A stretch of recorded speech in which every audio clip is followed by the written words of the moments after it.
everyone. Way! It's so great to be back, and it's so wonderful to see you all. So for people who I've met before, hello. For new people, I'm Andy. I'm a game developer and community manager. I work in Unity Games, which is a meta studio. I'm looking forward to getting to chat to hopefully everyone. I'm going to make it a mission to try and chat to everyone today, we can hang out. There's lots of opportunities for that. So I'm here to talk about scaling success on mobile. Essentially, building on top of some of the things we've already talked about before. But this is not this is how you do a thing. It's not like that. It's more focused on, let's see what MHCP creators have been up to with mobile, as the focus. And let's chat about some of the opportunities that are coming up by extending your worlds to mobile. Okay, so the main thing, why should you care about mobile? Okay, so if you want to increase the number of people visiting your worlds and making your world great fun on mobile is probably one of the best ways to do that. And I'm going to be talking a little bit about why throughout this talk. But essentially, the metaverse and Horizon Worlds, it's all around us, right? It's constant, it's there, it's in our hair. And mobile is essentially how we can knit the VR experience of the metaverse into our reality. And it's the glue between those two realities. And mobile devices are one of the easiest and most widely available ways to experience the metaverse. So that's the crux of why mobile is kind of important. And how are we going to talk about it? We're going to reflect on some of the amazing stuff you've made. We're going to be talking about how you're bringing people into your worlds and sort of sharing back some of the ways that people in this room are doing that. And we'll also talk about how Meta is going to kind of meet you in the middle there, how we're going to continue to support you growing your audience on mobile. So we'll go over key things for designing for mobile players, testing, getting them in, and that kind of stuff, showing them a good time, their first experience of Horizon Worlds on mobile. And collectively, we're redefining what a mobile device is. It's not like a messaging, phone, internet browser thing anymore. It's now a gateway to the metaverse. And people who don't have VR headsets can now be included, which is amazing. But first, a little bit of a look back. This year, you've made the metaverse mobile. Look at these figures, 85 playable/optimized worlds, 38 worlds are going above and beyond and hitting that optimized criteria. And then this is a little bit out of date, 25 mobile compatible worlds featuring IWP. It's much, much higher now. So I just want to recognize, firstly, this huge success by people in this room and the feedback and the patience that all of you have shared with us. There's been some interesting moments this year with mobile, but it's impossible to overstate the impact that MHCP creators and EA creators have had in shaping how Horizon Worlds is and what it's like on mobile for mobile players. And you've been fearless in calling out what we can do better, and I applaud you for that, and thank you very much, and hope to continue to hear that and take that on board and continue to do better. So thank you, and this is amazing. Okay, so we'll break this down into three main sections. The first bit is Intrigue, building that sort of curiosity with your audience. This is the rabbit leading Alice down the rabbit hole, and it's about the promises we make to our prospective players outside of Horizon Worlds. So think of this as the stuff on the social channels and all of that kind of stuff. Oh, I should also say, there's a Q&A part of this talk, so if you have any questions, please don't hesitate. Write them down, and then you can ask them at the end, and we can chat about it then.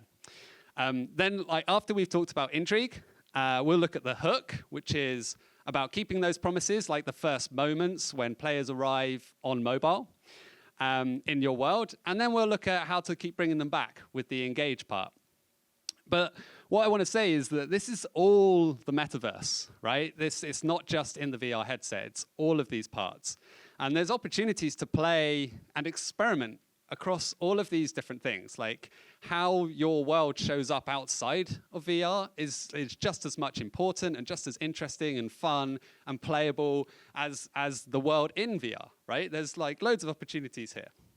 And think of these as lenses or tools for your toolbox rather than answers to your questions. I'm hoping that everyone can leave with some new ideas and like some creative thoughts, and even if it's just like, oh, mobile, I never thought of that, like ways to extend your reach and reach out to your audience. I've sort of broken them down a little bit further in some of the key topics that we'll look at. So, but these are all like playful spaces. That's the key message here. Okay, so let's dive into the first part, which is Intrigue. Okay, so mobile, we know it's like got some great benefits for players. Like lots of people have mobile phones. I think everyone here, has everyone here got a mobile phone? Anyone not got a mobile phone? You don't have to put your hand up, don't worry. And the friction is lower. So like players can join a lot easier than putting on their headset. They can do it wherever they are. They can be waiting for their friends. They could be meeting up with their Horizon Worlds buddies whilst they're waiting for their real life friends. But there are some like downsides to mobile, right? People on mobile phones, there's other stuff to do on their mobile phone. And so player time is a scarce resource. So we're going to start with like curiosity and how your world shows up outside of Horizon Worlds. And it's really about building that intrigue. The first like thing that someone might see about your world it might not be in the VR headset. It might be out of the VR headset on mobile. And so you're kind of leading like breadcrumbs to try and get them at least to like get to the Horizon app.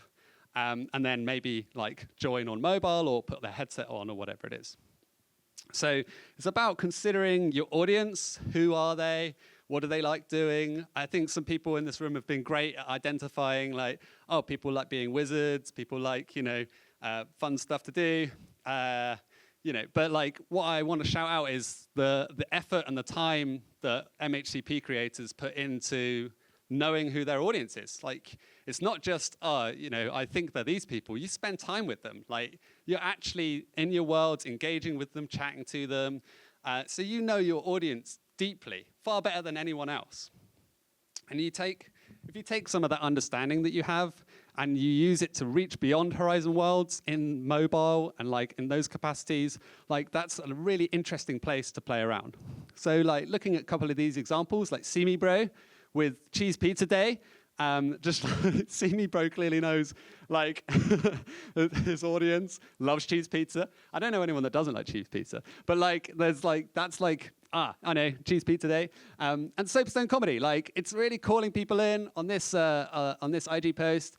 It's calling people in on like you're gonna have fun. There's gonna be some comedy, but it's really about like there's a community here. There's some people you can hang out with.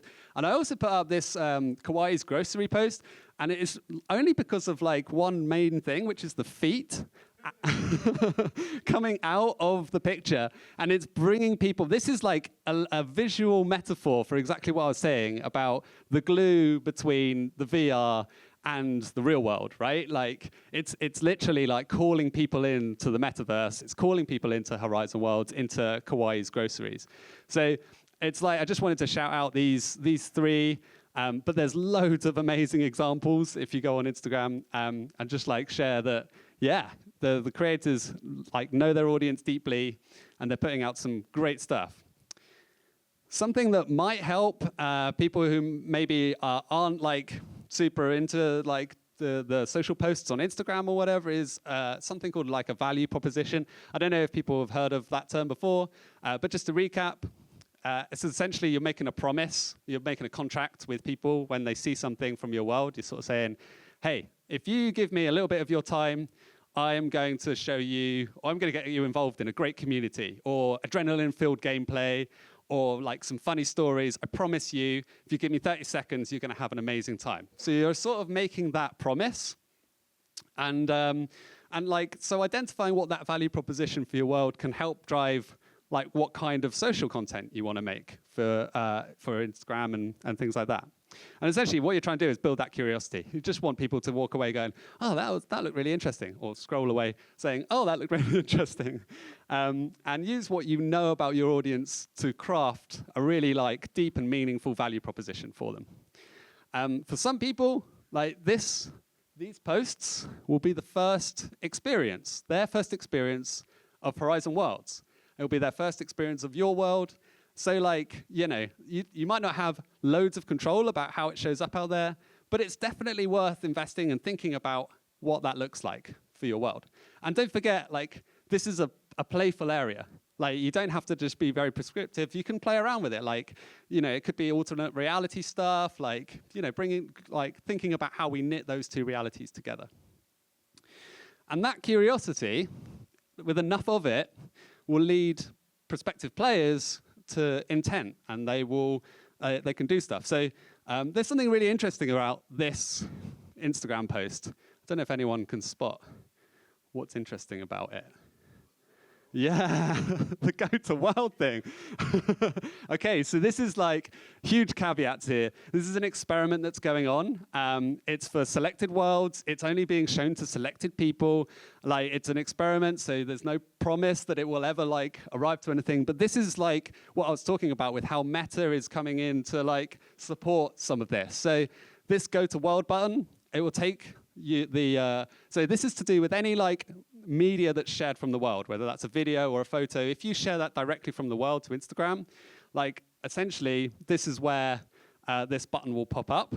Prospective players can press that, and it will take them to the Horizon app to that world. At that point, they could bookmark the world to come back in VR, or if the world's playable or optimized and it's like a nice experience, and even if it's not, they might hit go and just experiment and play with it on mobile. So this is a really good opportunity. If you make sure your worlds are great experiences on mobile, if people are sharing stuff and it's social, there's the link, right? Like you're building that curiosity. That curiosity leads to intent. They press that button and they go to your world, and there's another person to wrap in your lovely, cuddly community. So, yeah, there's even more exciting things planned around Instagram and Facebook. And you can see like some interesting experiments like this. But yeah, I would strongly recommend you look at adapting your worlds as playable or optimized for mobile to really leverage some of these opportunities. Okay, so they press the Go to World button, and the next part of the funnel, so you've built that curiosity, they've hopefully arrived now at the Meta Horizon app. And at this point, you have more control over what your players see, what they read, what they understand about your world. So as your players continue down this funnel, you have a little bit more control. You can bring them deeper down the rabbit hole with like a rabbit. Sure. Sure, Andy, whatever. Yeah. Okay, so like, how can you make your world's theme and its lore and all of that stuff? How can you communicate all of that to your players at this point? You're essentially, at this point, you're just like doing everything you possibly can to get them to press go or to bookmark that world.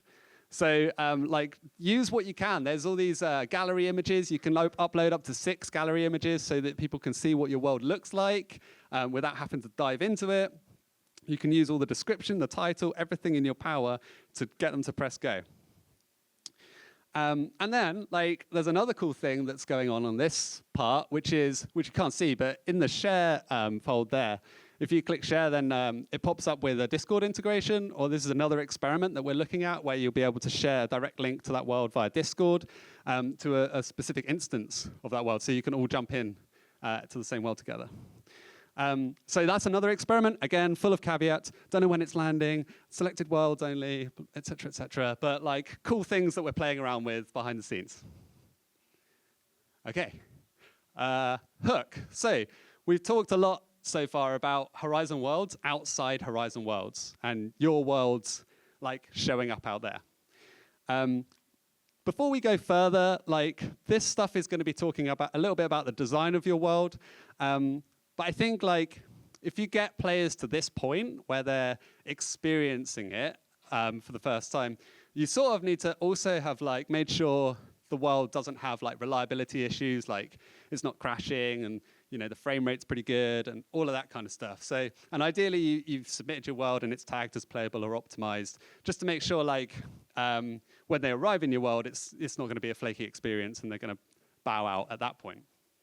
That's the stuff that will kind of make your players quit and like, maybe not come back.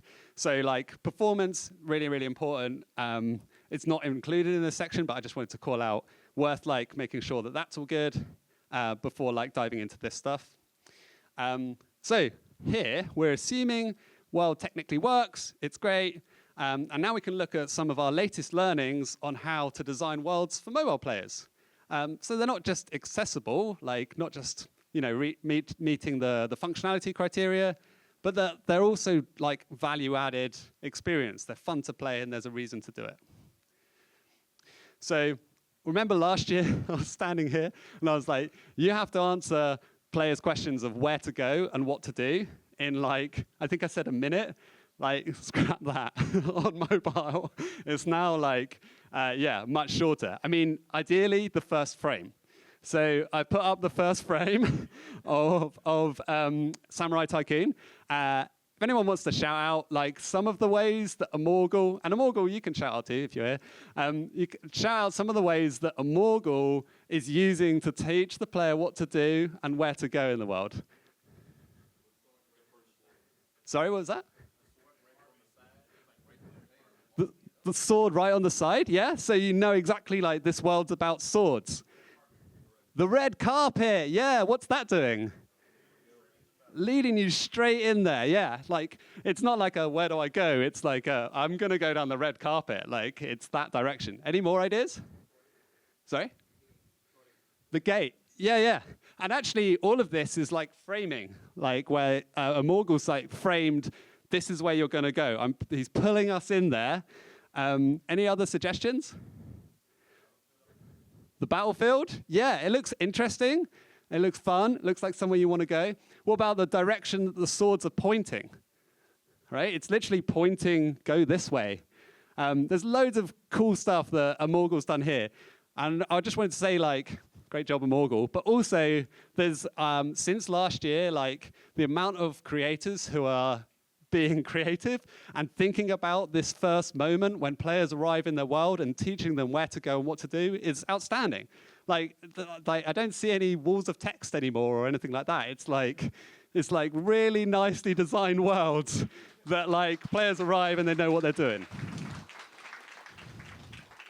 So great, it's awesome to see like, yeah, you guys thinking about that and moving forward and learning and adapting. So on mobile, it's got to be even shorter, that first frame, ideally 20 seconds. You've got not much time. But yeah, like if players know where to go and what to do, like then they're not stuck at the first hurdle. So that's the kind of key point here. There's like, a few other parts to this, like the other key factor is not overwhelming people when they arrive, so not having everything in that first frame of like what the world's about. So we can use pacing for that, where you just like drip feed stuff throughout. And again, this is a good world for that, where yes, that like there's a shop and stuff here, but the first mechanic is like, okay, pick up a sword, slash some stuff. Oh, there's some locked off areas. But like, isn't that exciting? You want to go there, but you'll learn those mechanics as and when you need to. Like, you don't need to learn them right now. So it's like drip feeding or pacing that stuff so that it's not like immediately, here's all the things you can do in the world. Good luck. So yeah, worth thinking about that pacing as well. Cool. Okay, so that first frame leads us to the first few moments in the game or in the world. And like we've analyzed lots of games and worlds on mobile and like cross-referencing them with time spent per session and that kind of thing.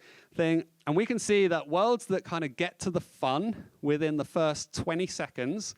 So get to the fun in this instance is essentially like they get to do something, like, swing a sword and break something or whatever that is.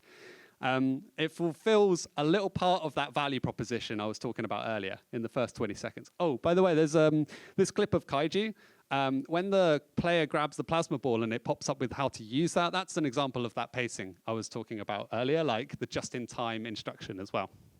Like some of the key stuff that you MHCP creators are doing and like we're doing on Kaiju, and we kind of learn a little bit from you, is like that first moment and then leading players straight into the fun within 20 seconds. Some awesome examples here. So Glassbridge Mobile takes like seconds and you're already playing. Puzzle Paradise, another great example. And actually like when one of the first worlds on mobile, so big shout out to the Puzzle Paradise crew. Like immediate. And what's really fun here is that like you land in the world and you see people doing the puzzle, so you already know where to go, what to do. They look like they're having fun. It's there, and I'm playing within a few seconds. Spin the bottle is like a really interesting one as well, because there can be a game in progress and you can't take part. So how do you get to the fun when you can't take part in the game in progress? Well, you make it so that you can spectate. You can see, like, watch people play. You can get involved. You can shout stuff from the roof, from the stands. Like, there's an opportunity already to get involved. You're already part of the game and enjoying it and having fun. And in kaiju, if there's a game in progress, you land and you're fighting a giant kaiju very, very quickly. So essentially trying to get some kind of engaging thing to happen within that first 20 seconds, whether that's taking the first swipe of a sword, or finding the first clue, or taking a seat in the audience, or finding a cozy corner with their friends. That first 20 seconds is really important. And if your world uses lobbies, or is like a more simple hangout space, you can consider other ways you can give value to your players within that first 20 seconds. So if your world's like using lobbies, you can have like those, tutorial areas where you get to play with some of the game mechanics or whatever that looks like. Once they've had, once they've performed that mechanic or performed that action, need to essentially fulfill our side of the bargain, which is rewarding them for getting this far with some juicy feedback. So some good examples of feedback here. We've got in Thieves and Warlocks, just layers and layers of VFX and sounds and all of that sort of stuff, and it adds that feeling of polish and quality, but it also is just like, hey, I'm having a good time. I've done a thing. I've already got feedback in that first 20 seconds, and that's really fun. And so the last part of this, I just wanted to quickly shout out, was considering how that experience for players within that first 20 seconds is different from VR to mobile. So mobile players, obviously, they have other stuff going on around them. They're not immersed in the world. And so like that feedback essentially needs to bridge the gap between the immersion of VR and the immersion on mobile. So all of that feedback is trying to like communicate the essence of of what's going on, get the players feeling that thing has happened when they're just tapping something on the screen. And on top of that, like mobile player roles is like a newish idea, which is essentially like, how can mobile players, their experience might be a bit different. Well, it will be different because they're on a mobile phone. But essentially, like, what can they add? What can they bring that maybe a VR player can't have? Like, and so how can they contribute to a game in a way that's maybe a bit different? How can you package like the camera, stuff that you can do with the camera? How can you package focused interactions, all of that kind of stuff into like a player role? And then the last part that I wanted to talk about is the end of the funnel, which is they're in your world, they're having a lovely time. That second-to-second gameplay is really, really fun. How do you get them to come back? And we've talked a lot about this before, but like the unfinished business idea. So we're going to like amp up their progression in those short sessions. It's interesting, like that promise that we made our players out on mobile. We fulfilled a little bit of it within the first 20 seconds, and we got to fulfill the whole promise within those 2 to 5 minutes, which is the average session time, right?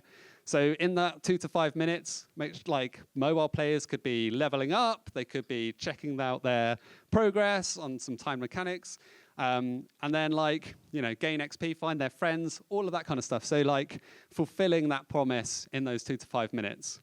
And if like you feel like your world's getting a bit stale, you don't know how to get people to come back, like you can provide variety. Just twist a few mechanics, maybe like add some seasonal content, some new theming, play around with the rules. If it's a game and it's got mechanics, you can play around with those rules. Maybe if it's like, like all against one, maybe switch it around so it's all on all, like that kind of stuff. So you can play around with the variety to change things up, and you can combine all of those things into like little seasonal moments and stuff like that. Jobs to be done is this idea that players always have something to do next. If they stay long enough to earn some XP and unlock something, that's awesome. If they leave but want to come back, that's great. Like maybe they earn some XP, but then it also opens up this next quest that they need to do. They can't fulfill that in the 2 to 5 minutes they've got. They're like, their friends arrived or whatever. So always thinking about like, how can we add some more long-term objectives so that there's a reason to come back each time. Some good examples of this is in Saber and Thieves and Warlocks again, where like players can unlock stuff and they will develop their own identity about the kind of thing that they want to unlock. So like, if I'm like, oh, I want to unlock the green lightsaber is really who I am, and I want to pair it with that lightsaber. Oh, but that's like an objective quite far away. But like all of that is giving me autonomy in deciding what my goal is in the world and what I want to unlock. And essentially, like fulfilling those jobs to be done is short gameplay loops which ladder to longer term objectives, combining quests and leaderboards with all that great feedback and achieving milestones, and like putting them in the driving seat of what they can unlock and playing with those roles again that we talked about. And don't be afraid also to use IWP at this point, like to build the perceived value of those objects. So like, if you use IWP to unlock a hat, but it takes 30 minutes of work, like that value is then incorporated by the players, and they're like, oh, that hat's worth that. I can do it by doing 30 minutes of gameplay. I can't do it all right now, but I'll come back next time. So use IWP to build value. So it's no surprise that with time being so precious, mobile players have a much shorter average session. So tailoring our mobile experience to those shorter sessions with daily streaks and stuff like that is also a good idea. I wanted to call out this. This is Hopscorch. So this is not an MHCP creator, but I wanted to show like the world there. It's really fun. I don't know if anyone's played it, but there's a daily reward. So you can come back every day and unlock a little bit more.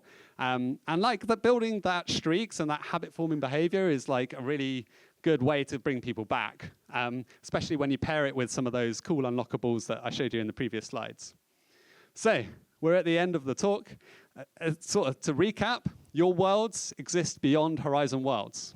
All right, mobile is this glue that knits together the virtual reality Horizon Worlds with the real world.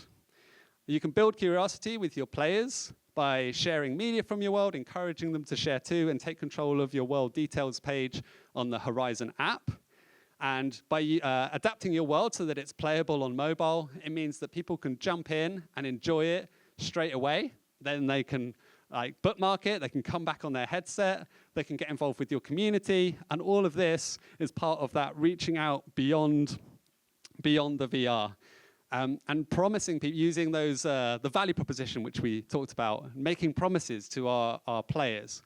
And you've got no time to engage those players. You've got like the first frame, 20 seconds around that time. So making your world immediately fun and accessible and enjoyable with great feedback is like a key part of ensuring that players will enjoy themselves and they want to come back. And then use those short sessions of mobile players as an advantage. Give them something to do in 2 to 5 minutes, and then they can come back and they can extend their time, and then maybe in VR they come back and they spend a much longer time there. They've met someone, they've got on with, they're a part of the community, and then you're there listening to them, talking to them, engaging them, doing the things that you guys do best, which is fully like incorporate like making great engagement with your own communities and that kind of stuff. So we're redefining mobile. This is what's happening. And you are all doing this. You're all essentially turning mobile on its head and making Horizon Worlds the place to be on mobile. And thank you all for all of your contributions. And I'm going to stop talking now.